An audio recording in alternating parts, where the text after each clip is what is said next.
I was buried in quarterly sales data, headphones in, coffee half gone, when the door slammed open hard enough to rattle my desk plants. Martin didn't knock. Of course he didn't. Subtlety had never been his thing. "Elena," he barked, slamming a file onto my desk like he was dropping the gavel in a courtroom. "We need to talk. Now." I pulled out one earbud, calmly, glanced at the folder, and then up at him. Martin Rhee, Regional VP turned executive tyrant, a man who never once asked a woman in the office how she was doing unless it was followed by a request to grab coffee or rearrange his schedule. He operated on ego and intimidation, and he wore both like expensive cologne. Still, I didn't flinch. I never did. "Of course," I said, motioning toward the chair across from me. He didn't sit. He loomed. "The board's decided to restructure leadership," he said. "We're moving in a different direction. And frankly, we need people who can lead, not just follow spreadsheets." I blinked, just once. "You're firing me?" He grinned, smug like he'd just made a game-winning play. "Let's not be dramatic. We're releasing you from your position, effective immediately." Just like that. No performance review. No acknowledgement that my department had posted the highest revenue growth in 3 years. No thank you, no warning. I kept my voice even. "May I ask why?" "You lack vision," he said, like it was a settled fact. "You're good at managing tasks, not people. And this industry needs strong leadership, confidence, assertiveness, the kind of presence you don't exactly bring to the table." There it was. Not even subtle. A thinly veiled jab at my gender wrapped in buzzwords and jargon. He didn't see me as a leader because I didn't fit his outdated mold. "I see," I said, calm as ever. Martin narrowed his eyes. I could see it threw him off that I wasn't unraveling. He expected protest, maybe tears, but I'd been through worse. I knew how to steady my breath in boardrooms full of ego. "You'll need to return your badge and company laptop by end of day. Access ends at 5 p.m. HR has your severance package details." I stood, extended my hand. "Thank you for the clarity, Martin." He looked unsure for a second, then shook my hand.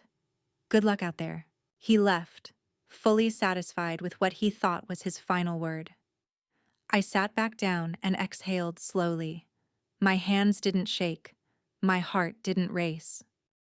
Because what Martin didn't know, what no one in that building knew, was that this wasn't the end of my career.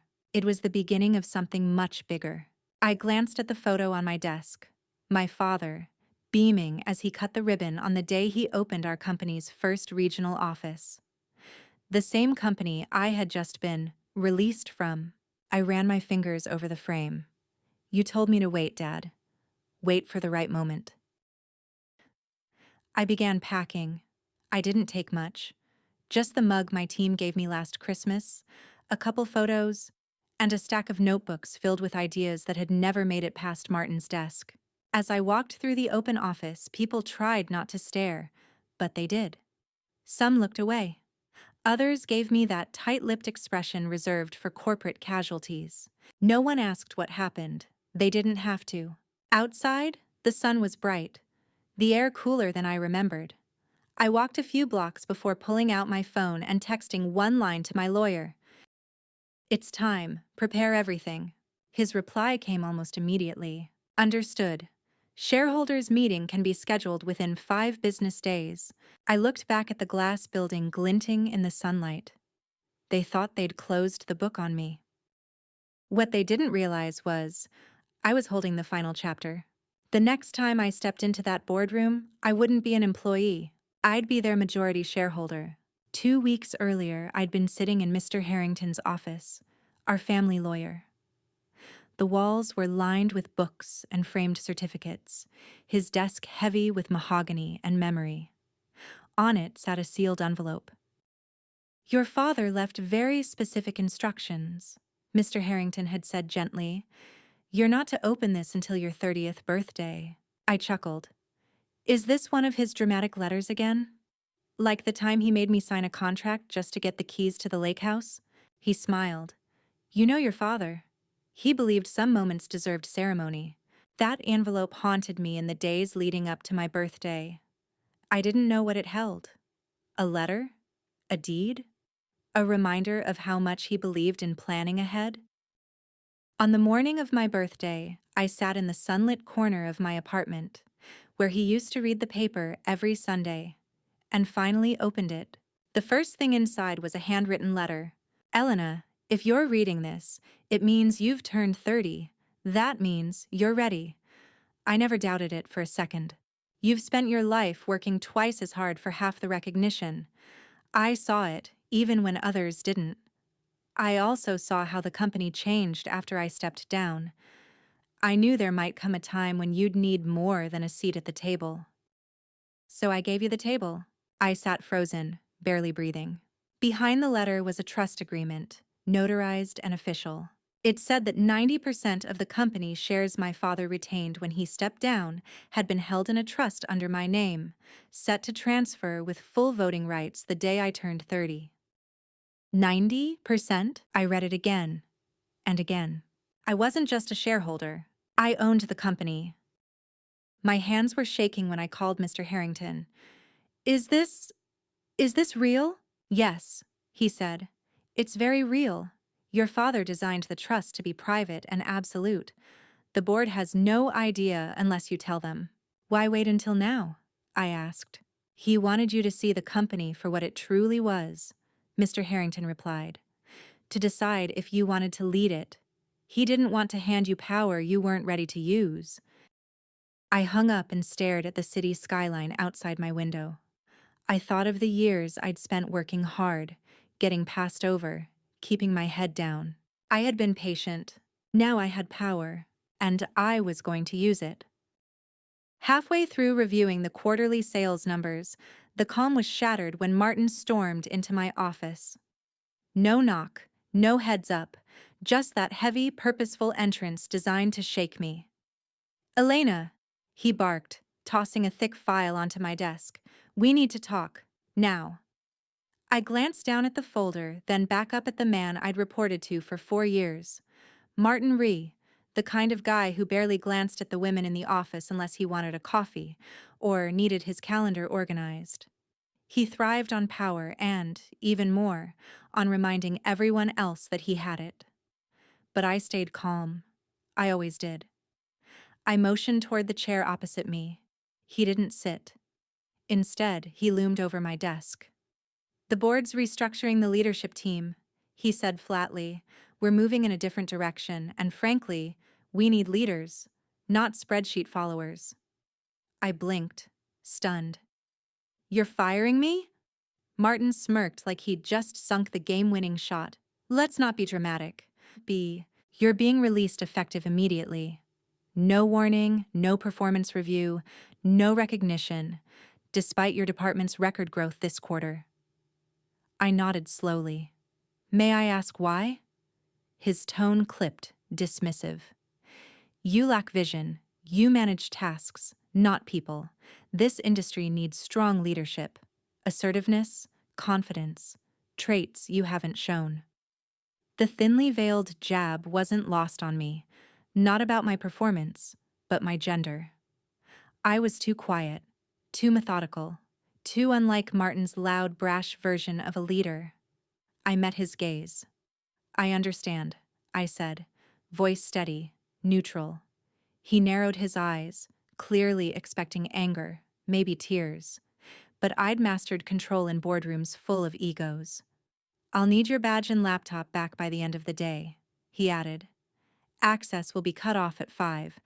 HR has your severance details. I stood, extended my hand. Thank you, Martin. I appreciate the clarity. He hesitated, then shook it. Good luck. He turned and left, satisfied with his little power play. I exhaled slowly. No shaking hands, no quickened breath. Just a strange lightness. Because what Martin didn't know, what no one did, was that I wasn't just a department head anymore. 2 weeks ago, something had shifted. Something big. And I'd been waiting for the right moment to use it. I glanced at the framed photo on my desk. My father, beaming at the ribbon cutting of the company's first regional office, the very company Martin had just cut me loose from. I ran my fingers over the frame's edge. "You told me to wait, Dad. Wait for the right time." I stood and began packing a few personal items: a mug from my team, a stack of old notebooks full of ideas Martin never approved. Outside, whispers floated around the office. Some coworkers gave sympathetic glances, others looked away. No one asked questions, but I read their faces. Did she get fired? What happened? I left quietly, stepping into the sunlight with a small, polite smile. The weight of 15 years in that building lifted off my shoulders. They thought they'd ended my career, but really, they'd given me my green light. I pulled out my phone and sent a single text to my lawyer. "It's time. Prepare everything." The reply came instantly. "Understood. Shareholder meeting can be scheduled within 5 business days." I looked back at the gleaming glass building. Martin thought this was over, but he had no idea what was coming. The next time I walked into that boardroom, it wouldn't be as an employee. It would be as the majority shareholder. And this time, my smile would be real. 2 weeks earlier, I sat alone in the quiet, wood-paneled office of my family's attorney, staring at a sealed envelope I wasn't allowed to open until my 30th birthday. Dad always loved a bit of theatrics. He said it made serious things feel significant. "Elena," Mr. Harrington, our family lawyer, said warmly, "your father left clear instructions. Don't open this envelope before your 30th birthday." I smiled, half curious, half amused. "What is it? Some kind of delayed birthday card?" He just gave me a knowing look. "Your father was a man of vision," he said, "and he trusted you more than anyone." That stuck with me.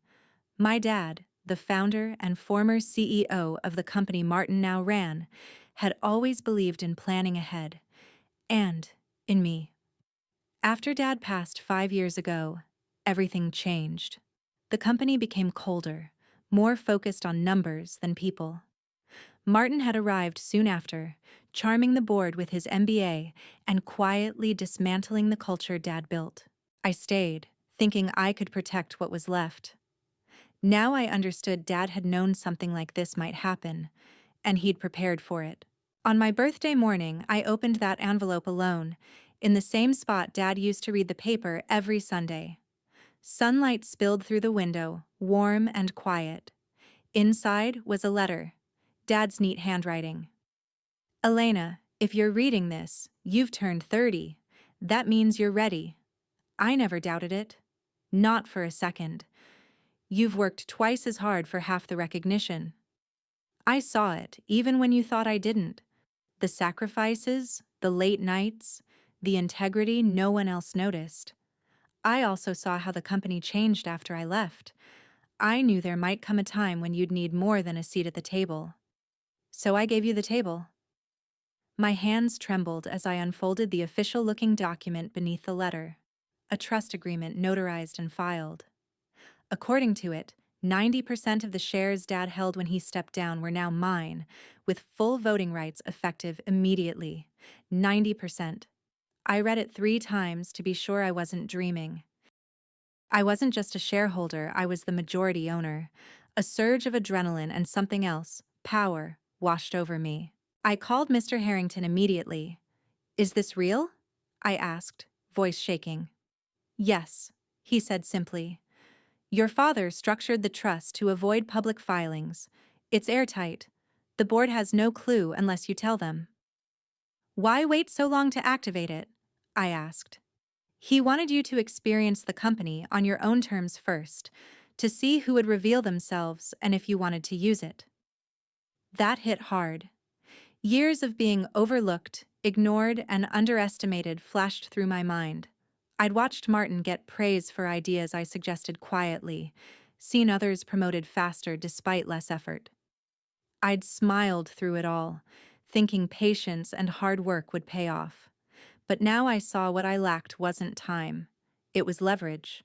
And now, I had it. I scheduled a follow-up with Mr. Harrington for the next day. "Let's talk about what's next," I said. "We'll prepare the documents for a shareholder meeting," he replied. "We'll notify the board when you're ready." "Don't tell them yet," I warned. There was a pause. "May I ask what you're planning?" "I'm planning to walk into that boardroom," I said, "and show them exactly who they tried to fire." The morning after Martin's abrupt dismissal, the office was a buzzing hive of speculation and whispered conversations. But I kept my head down, a calm exterior masking the storm brewing beneath. I had no intention of rushing back in, no need to fight on their terms. The power I held was invisible, yet absolute. By noon, my lawyer confirmed the shareholder meeting was scheduled, 5 days from now. That gave me just enough time to prepare. I spent the afternoon drafting my opening statement, carefully outlining my vision for the company's future. One rooted not in cutthroat tactics or ego, but in innovation, inclusion, and long-term growth.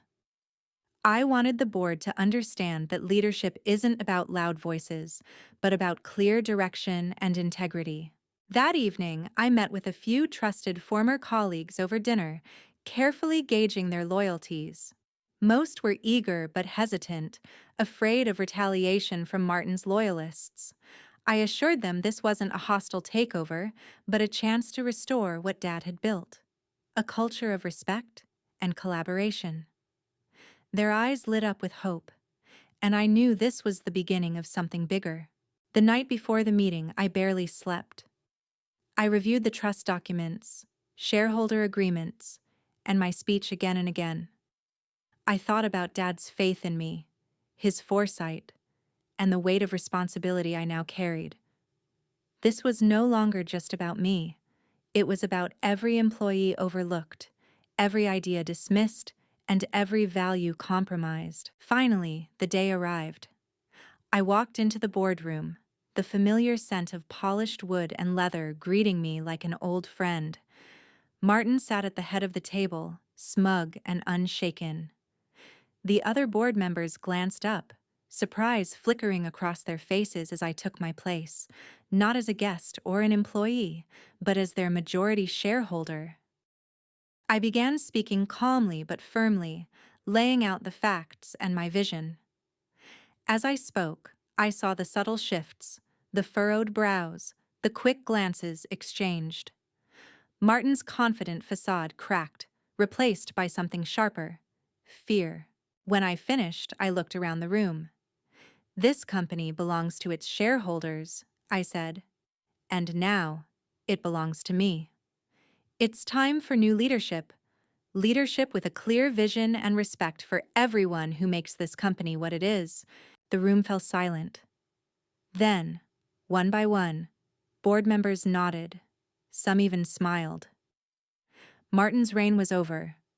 A new chapter had begun, and I was ready to write it. With the board's vote secured, the transition was swift but delicate. Martin refused to step down quietly, maneuvering behind the scenes to sow dissent, but his influence waned as the company rallied around my vision. I appointed a trusted team, seasoned professionals who shared my commitment to transparency and innovation, and together we began restructuring operations to focus on sustainable growth and employee empowerment. The first months were challenging. Morale was low in some departments, resistance simmered beneath the surface, and the pressure to deliver immediate results was intense. But I made it clear, change wouldn't come overnight, and shortcuts would not be tolerated. We launched open forums, regular updates, and new training programs designed to bring everyone into the fold. Slowly, the culture began to shift. Innovation teams were given freedom to experiment, diversity initiatives took root, and profits stabilized. Employees started to believe again, in the leadership, in the mission, and in themselves. One afternoon, as I walked through the buzzing office floor, a young developer caught my eye and smiled. "Thank you," she said quietly, "for giving us a voice." That moment, simple, sincere, reminded me why I fought so hard. This wasn't just about power or control. It was about building something that mattered, something lasting. And I was just getting started.